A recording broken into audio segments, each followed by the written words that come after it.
Hello दोस्तों, मेरा नाम अपूर्वा है और स्वागत है आप सभी का मेरे YouTube channel study with Apoorva में। आज मैं इंग्लिश लिटरेचर की सीरीज को आगे बढ़ाते हुए एक नया टॉपिक लेकर आई हूँ। तो चलिए बढ़ते हैं हमारे आज के टॉपिक की ओर। यदि आपको मेरा वीडियो अच्छा लगा हो तो प्लीज मेरे वीडियो को लाइक करें, कमेंट करें, शेयर करें एवं मेरे चैनल को सब्सक्राइब करें। साथ ही बेल आइकन को क्लिक करना ना भूलें ताकि आने वाले वीडियोस की सूचना भी आपको मिलती रहे।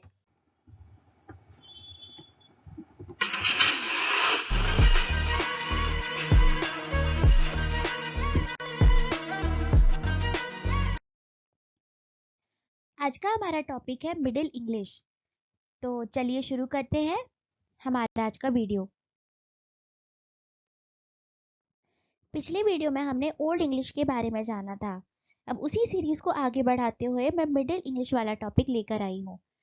आइए अब हम जानने की कोशिश करते हैं मिडिल इंग्लिश के इतिहास को। जैसा कि हमने ओल्ड इंग्लिश में दो कंट्रीज जो कि ओल्ड इंग्लिश लैंग्वेज में इन्वॉल्व्ड थी उनको देखा था, जिसमें से एक थी हमारी ब्रिटेन, दूसरी थी जर्मनी।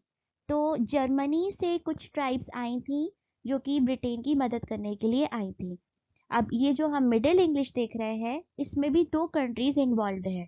इसमें एक रहेगी ब्रिटेन, जैसे कि आप स्क्रीन पर देख सकते हैं सर्कल लगाया हुआ है, ये है ब्रिटेन। और दूसरी कंट्री जो इसमें इन्वॉल्व थी वो थी फ्रांस, ये आप देख सकते हैं, ये है फ्रांस। तो इस प्रकार जैसे ओल्ड इंग्लिश में जर्मनी के लोग ब्रिटेन आए थे, अब इस वाले मिडिल इंग्लिश में फ्रांस से नॉर्मन्स लोग हैं जो कि यूके की ओर या ब्रिटेन की ओर आएंगे। तो चलिए जानने की कोशिश करते हैं इनके बारे में और भी ज्यादा डीप में। Norman conquest. नॉर्मन कॉन्क्वेस्ट को सबसे पहले मैं एक पूरी कहानी के द्वारा आपको समझाने का प्रयास करूंगी और उसके बाद फिर मैं इसका और ज़्यादा आपका कॉन्सेप्ट क्लियर हो जाएगा जब मैं आपको उसको एनिमेशन के द्वारा आपको दिखाऊंगी। तो देखिए नॉर्मन यहाँ पे वर्ड कहाँ से आया है या क्यों लिया गया है ये भी आपको मैं बताने वाली हूँ। यहाँ पर कॉन्क्वेस्ट का मतलब होता है आक्रमण, यानी नॉर्मन कॉन्क्वेस्ट यानी नॉर्मन जो लोग थे उनका आक्रमण। चलिए पहले बात आती है कि why was it called the Norman conquest, मतलब कि जो नॉर्मन कॉन्क्वेस्ट है इसे नॉर्मन कॉन्क्वेस्ट क्यों कहा जाता है। पहला प्रश्न ये है। आप स्क्रीन पर देख रहे होंगे, आपको दो नक्शे दिखाई दे रहे होंगे। लेफ्ट में है ब्रिटेन और जो राइट साइड आपको नक्शा दिखाई दे रहा है वो है फ्रांस का। तो फ्रांस में एक जगह है जो रेड कलर से आप देख रहे होंगे, आपको हाईलाइट दिखाई दे रहा होगा कलर। ये एक जगह है फ्रांस की जिसका नाम है नॉर्मैंडी और यहाँ नॉर्मैंडी में रहने वालों को नॉर्मन्स कहा जाता था। तो क्या हुआ, इन नॉर्मन्स ने जो कि नॉर्मैंडी के रहने वाले थे, इन्होंने ब्रिटेन पर आक्रमण किया और चूंकि ये नॉर्मन्स ने ब्रिटेन पर आक्रमण किया है इसलिए इस आक्रमण को नॉर्मन कॉन्क्वेस्ट कहा गया है। आई थिंक इतना आपको क्लियर हो गया होगा। अब आगे क्या हुआ कि जब वहां पर आक्रमण हुआ यानी ये जो फ्रांस के जो नॉर्मन्स थे अब वो कहा जाएंगे, ब्रिटेन जाएंगे। तो अब नॉर्मन्स तो नॉर्मैंडी के रहने वाले थे, अब जो और इन्हीं इन्हीं लोगों ने नॉर्मन कॉन्क्वेस्ट को भी पूरा कर लिया था।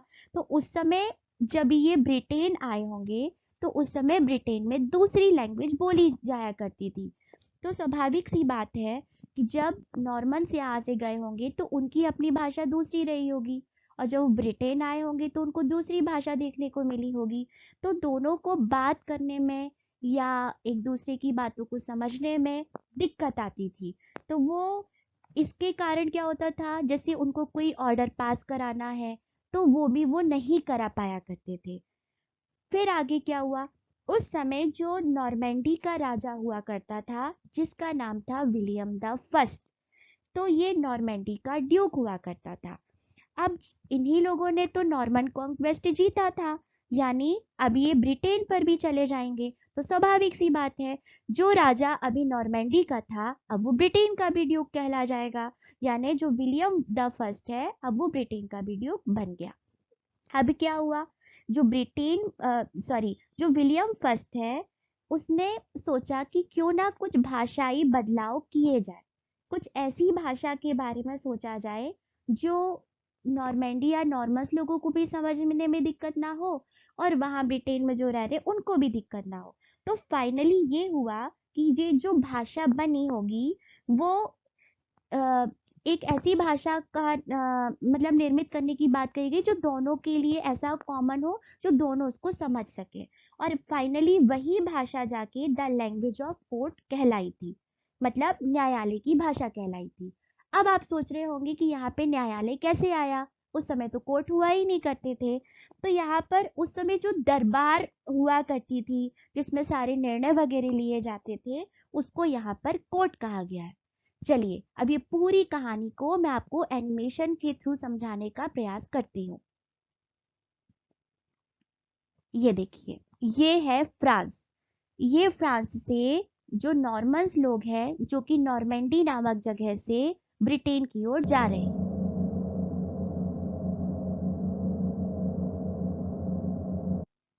ये अब ये नॉर्मन्स लोग ब्रिटेन पहुंच गए।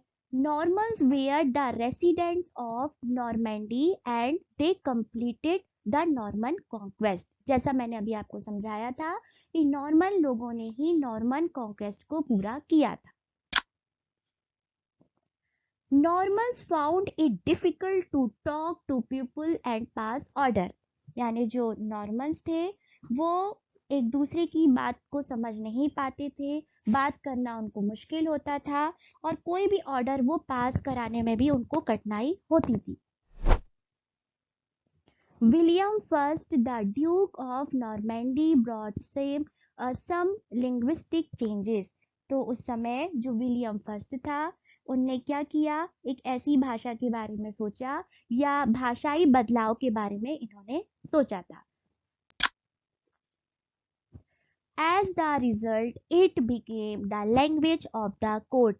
Finally, जो भाषा बन के सामने आई होगी वो भाषा the language of the court कहलाई, या हम बोल सकते हैं दरबारी भाषा वो कहलाई, जिसको हम मिडिल इंग्लिश कहते हैं।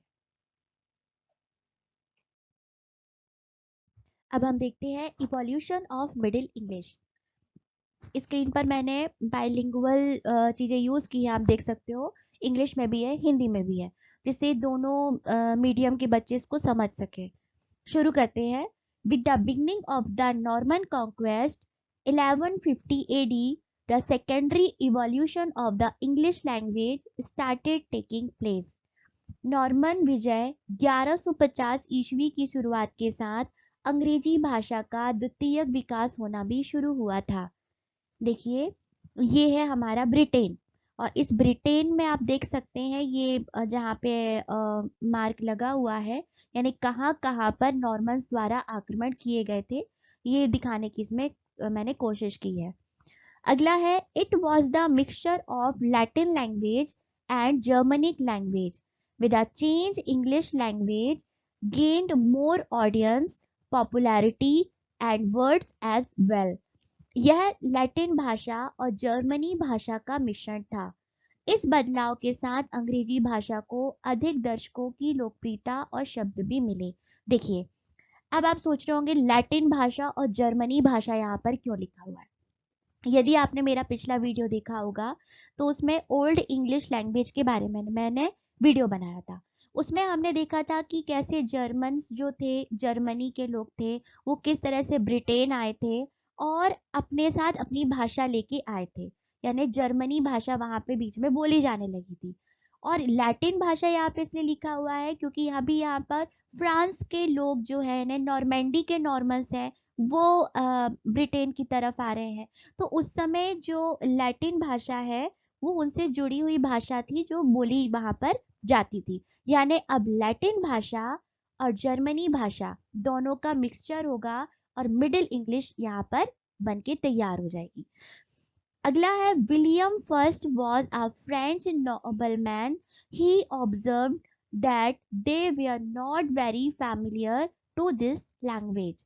मतलब विलियम फर्स्ट जो कि एक फ्रांसीसी कुलीन व्यक्ति थे, उन्होंने देखा कि वे इस भाषा से बहुत ज़्यादा परिचित थे ही नहीं। So he decided to make some linguistic changes. तो इसलिए उन्होंने कुछ भाषाई परिवर्तन करने का निर्णय लिया था। जैसा कि मैंने अभी आपको कहानी में भी सुना दिया था पहले ही कि किस तरह से मिडिल इंग्लिश लैंग्वेज हमारे सामने आई थी। अब यहाँ पर लिखा हुआ है as a result it become the language of the courts, it affected the vocabulary of middle English, thus middle English became a diverse language. कि परिणाम स्वरूप यह अदालतों की भाषा बन गई थी। इसने मध्य अंग्रेजी की शब्दावली को प्रभावित किया। मध्य अंग्रेजी एक विविध भाषा बन गई थी। यानी जब दो भाषाएं, स्वाभाविक सी बात है, मिक्स होंगी तो कोई एक नई भाषा बन के सामने आएगी। वहां पर जब लैटिन भाषा और अपन बोल सकते हैं जर्मन भाषा मिली, एक नई भाषा बन के सामने आई थी जिसका नाम था मिडिल इंग्लिश, और यही लैंग्वेज ऑफ द कोर्ट कहलाई। आगे है when we study in deep we find that there were two words for the same item. Example, pig was also called pork, ox was an alternate for beef. जब हम बहुत गहराई से इसका अध्ययन करते हैं तो हमको पता चलता है कि एक ही वस्तु के लिए दो शब्द भी हुआ करते थे। फॉर एग्जाम्पल, सुअर को पोर्क भी कहा जाता था, और जो बैल गोमांस का जो कि बैल गोमांस का विकल्प था। यानी हमको ऐसे बहुत सारे शब्द देखने को मिलते हैं जो कि सामान्य भाषाओं से लिए गए थे। अब हम देखते हैं रीजंस फॉर द ट्रांजिशन, मतलब ओल्ड इंग्लिश जो थी उसमें बदलाव क्यों आए थे, क्यों इसमें चेंजेस की जरूरत पड़ी। पहला है too complex. Old English lost much of its complexity, especially its inflections and grammatical gender, which was tough for the new rulers. पुरानी अंग्रेजी ने अपनी अधिकांश जटिलता खो दी, विशेषकर इसकी विभक्तियां और व्याकरणीय लिंग जो नए शासकों के लिए कठिन था। यानी जो एक मिक्सचर आ रहा था दो लैंग्वेज का, वो बहुत ज़्यादा कॉम्प्लेक्स था, बहुत ज़्यादा जटिल था, जिसको बोलना समझना बहुत मुश्किल था। इसलिए एक ऐसी भाषा का होना बहुत ज़रूरी था जो दोनों के लिए इजी हो, इजीली बोली जा सके और समझी जा सके। इसलिए यहाँ पर नई भाषा, अब ये अपन बोल सकते हैं भाषाई बदलाव बहुत ज़रूरी था। अगला है need to communicate. There was a need of communication between English and Normans, and hence some easiness was required in the language. अंग्रेजों और नॉर्मन्स के बीच संवाद की आवश्यकता थी और इसके लिए मौजूदा प्रणाली के सरलीकरण की आवश्यकता थी। नीड टू कम्युनिकेट यानी जिससे इजीली कम्युनिकेट किया जा सके, बोला भी जा सके, समझा भी जा सके। और चूंकि यहाँ पर फ्रांस के नॉर्मन्स लोग चूंकि वहाँ पर जर्मनी गए हैं तो वो इजीली एक दूसरे से बातचीत कर सके, इसके लिए भी भाषाई बदलाव बहुत ज़रूरी था। अगला है French and Latin words. More and more French and Latin words entered the language. अधिक से अधिक फ्रेंच और लैटिन शब्द भाषा में प्रवेश करने लगे थे। कहने का मतलब है कि जो लैटिन वर्ड्स हैं वो फ्रेंच और जो लैटिन वर्ड्स हैं अपन बोल सकते हैं वो ओल्ड इंग्लिश में आ गए थे। इसीलिए अब ओल्ड इंग्लिश मिडिल में धीरे धीरे कन्वर्ट हो गई थी। अब हम देखते हैं चेंजेस इन ग्रामर, यानी ग्रामर में कौन कौन से चेंजेस आए थे। Reduction of inflectional ending. The inflectional ending in English language reduced significantly with the change in grammar in Middle English. Hence, it became easy to differentiate between number and case. यानी अंग्रेजी भाषा में बदलाव से संज्ञा, क्रिया और विशेषण आदि के विभक्ति पूर्ण अंत में कमी आई है, जिससे संख्या और मामले का जो अंतर है वो हो गया था। देखिए यहाँ पर इन्फ्लेक्शंस के बारे में कहा गया है। अब ये इन्फ्लेक्शन क्या होते हैं मैंने आपको ओल्ड इंग्लिश वाले वीडियो में भी बताया है, फिर भी एक बार मैं दोबारा उसको रिपीट कर देती हूँ। इन्फ्लेक्शन मतलब होता है कि कैसे शब्द के रूप में बदलाव आता है, जैसे कि it change in the form of specially it's ending that changes its function in the grammar of the language. यानी शब्द के रूप में यानी स्पेशली अंत की बात हो रही है, एंड में परिवर्तन जो भाषा के व्याकरण में उसका प्रकार बदल जाता है।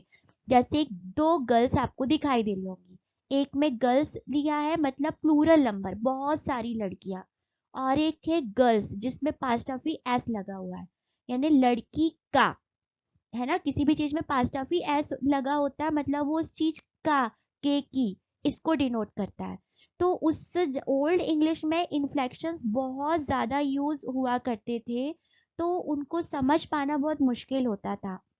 और यदि हम इसकी बात करते हैं मिडिल इंग्लिश की, तो इसमें इन्फ्लेक्शनल जो एंडिंग थी वो कम हो गई थी, यानी जो अब इन्फ्लेक्शंस था उसका यूज करना कम हो गया था। इसलिए मिडिल इंग्लिश में इन्फ्लेक्शन के कम होने के कारण हर शब्द को समझ पाना भी बहुत ज्यादा आसान हो गया था।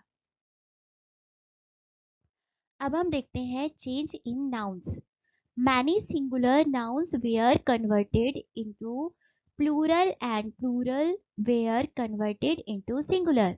In early Middle English period, plural were indicated by s and es in strong declension and by en in weak declension. In it has survived in modern English like oxen. कई बहुवचन वाले शब्दों को एक वचन में बदला जाता था तथा एक वचन को बहुवचन में बदला जाने लगा। बहुवचन को दर्शाने के लिए मिडिल इंग्लिश में एस और ई एस का प्रयोग किया जाता था तथा वीक में ई एन का प्रयोग होता था, और यही व्याख्या आज भी देखने को मिलती है, जैसे गर्ल्स एंड ऑक्सन। इसको थोड़ा सा समझते हैं। देखिए यहाँ पे डिक्लेंशंस क्या है ये मैंने पिछले वीडियो में भी समझाया है, एक बार इसको और रिवाइज करते हैं। Declensions is when the form of a noun, pronoun और article changes to indicate number, grammatical cases और gender। यानी किसी संज्ञा, सर्वनाम या किसी अन्य शब्द का संख्या, व्याकरणीय बदलाव या लिंग के अनुसार बदलाव डिक्लेशन कहलाता है। देखिए जो मिडिल इंग्लिश था इसमें एक वचन वाली जो भी नाउन या संज्ञा होती थी उसको बहुवचन वाली जो संज्ञा होती थी उसको एक वचन में बदला जाने लगा, और जो एक वचन वाली जो संज्ञा होती थी उसको बहुवचन में बदला जाने लगा।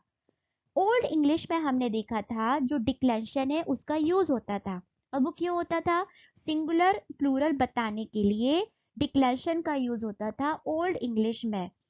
अब मिडिल इंग्लिश में सिंगुलर प्लूरल बताने के लिए अब क्या किसका यूज होने लगा, तो एस और ई एस का यूज होने लगा। फॉर एग्जाम्पल अपन को बहुत सारी लड़की है ये बताने के लिए गर्ल की जगह अब गर्ल्स का इस्तेमाल किया जाने लगा, तो हमें पता चल जाता था कि बहुत सारी लड़कियां हैं। यानी ये दोनों केसेस में होता था, स्ट्रॉन्ग और वीक डिक्लेंशन की बात करें। तो जब हम स्ट्रॉन्ग डिक्लेंशन की बात करें तो गर्ल्स बताने के लिए गर्ल्स का इस्तेमाल किया जाने लगा यानी एस लगाया जाने लगा। वहीं हम बात करते हैं वीक डिक्लेंशन की, तो एंड में ई एन का इस्तेमाल होने लगा था। जैसे बहुत सारे ऑक्स है इसको बताने के लिए ऑक्सन का यूज होने लगा, यानी हमने आखिरी में ई एन लगा दिया तो हमको पता चल जाता था कि बहुत सारे ऑक्स के बारे में बात हो रही है। इस तरह से यहाँ पे चेंज इन नाउन्स हमको मिडिल इंग्लिश में देखने को मिलते हैं। चेंज इन वर्ब्स, अब हम देखते हैं क्रियाओं में क्या क्या चेंजेस आए थे। In middle English the end of the verb in old English became E N and later it turn into E. क्रिया में मध्य इंग्लिश के दौरान ए एन को ई एन में बदल दिया गया, बाद में मिडिल इंग्लिश के दौरान ही इसे ई में बदल दिया गया जो कि ओल्ड इंग्लिश से अलग था। मतलब है कि ओल्ड इंग्लिश में जिस वर्ब या क्रिया के एंड में ए एन लगता था उसको मिडिल इंग्लिश में पहले ई एन से बदला गया, यानी ए एन की जगह ई एन का यूज किया गया। फिर आगे जाके ई एन को भी हटा दिया गया और मात्र ई जो लेटर है उसको रहने दिया गया। जैसे फॉर एग्जाम्पल आप देख रहे होंगे ड्रिफान, एक वर्ड दिया हुआ है ओल्ड इंग्लिश का, उसको पहले ए एन की जगह ई एन से में कन्वर्ट किया गया, तो ड्रिफान की जगह पहले आया है ड्रिवन। अब बाद में ड्रिवन में भी एन को हटा के सिर्फ ई रहने दिया गया और अब वो बन गया ड्राइव। इस तरह से दो बार इसमें चेंज हमको देखने को मिले थे। अगला पॉइंट है so there was extensive change in old English verbs but this change was useful as it reduced the difficulty. क्रिया में बदलाव आया पर यह बदलाव उपयोगी था क्योंकि इससे भाषा आसान बन गई थी।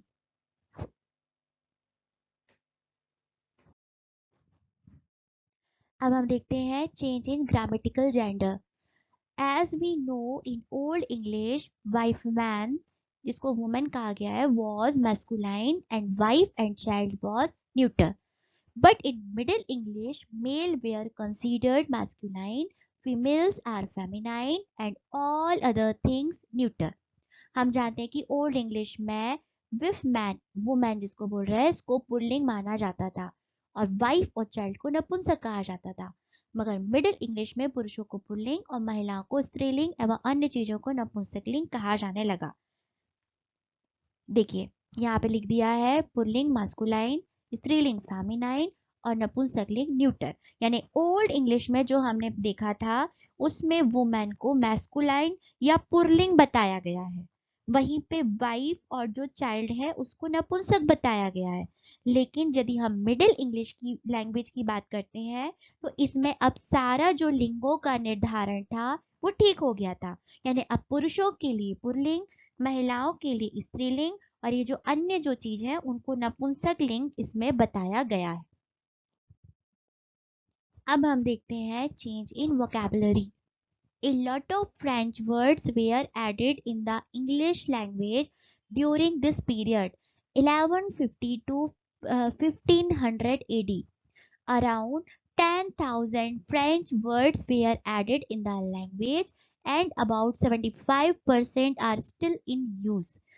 इस काल के दौरान बहुत से फ्रेंच शब्दों को इंग्लिश में जोड़ा गया था क्योंकि हमने देखा है इस टाइम में मिक्सचर हुआ था दो अलग अलग लैंग्वेजेस का।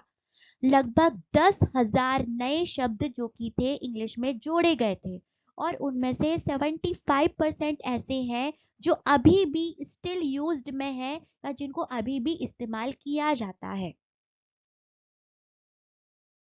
अब है phases of Middle English.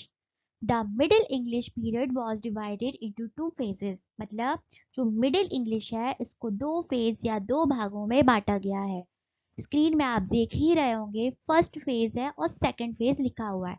First phase था 1150 AD से 1250 AD तक और वहीं पे सेकंड जो फेज था वो था 1250 AD से 1500 AD तक। फर्स्ट फेज में ये हुआ था कि less French words were added, मतलब इसमें कम फ्रेंच वर्ड थे जो कि जोड़े गए थे। वहीं पे सेकंड फेज में मोर फ्रेंच वर्ड्स वेयर एडेड, यानी इसमें बहुत सारे फ्रेंच वर्ड्स थे जो कि ओल्ड इंग्लिश में जोड़े गए थे। तो ये थी कुछ जानकारी मिडिल इंग्लिश के बारे में। मैं अगला वीडियो मॉडर्न इंग्लिश के बारे में जल्दी ही लेकर आऊंगी। यदि आपको मेरा वीडियो पसंद आया हो तो मेरे वीडियो को लाइक करना ना भूलें और मेरे चैनल को सब्सक्राइब करना भी ना भूलें। Thanks for watching.